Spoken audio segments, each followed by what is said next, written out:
il y a quelque chose à laquelle il faut être attentif, c'est la différence entre la communication et le langage. Ce sont des notions qui sont souvent confondues, mais elles sont vraiment très différentes. Tout d'abord, la communication, comme je viens de vous le dire, finalement, c'est établir une relation avec quelqu'un et puis lui transmettre une information. On dit parfois qu'on ne peut pas ne pas communiquer, même si on reste voilà, comme ça, on essaie d'être le plus neutre possible, finalement, notre posture, notre regard va forcément traduire une information.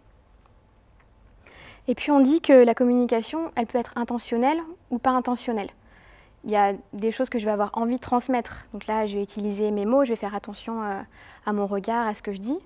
Et puis, il y a des formes de communication qui ne sont pas intentionnelles. Si je rougis, par exemple, ça va traduire le fait que je me sens mal à l'aise. Si je tremble, si je crie, voilà. Alors que le langage, on dit que c'est un processus par lequel les pensées deviennent des signes. Finalement, le langage, c'est un code.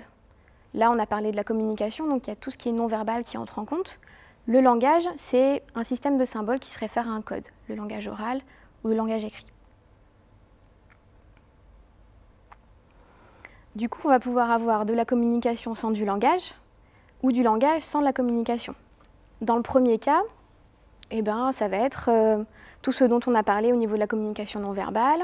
Ça va être quelqu'un qui s'exprime avec des pictogrammes, avec des signes. Donc finalement, il va communiquer, c'est-à-dire qu'il va transmettre un message à un destinataire, mais sans oraliser.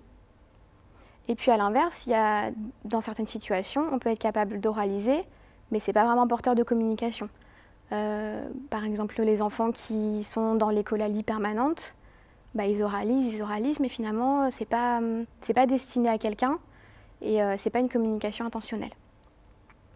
Nous, notre objectif prioritaire, ça va être la communication. Pas forcément le langage, mais la communication par le code qui sera le plus adapté à la personne.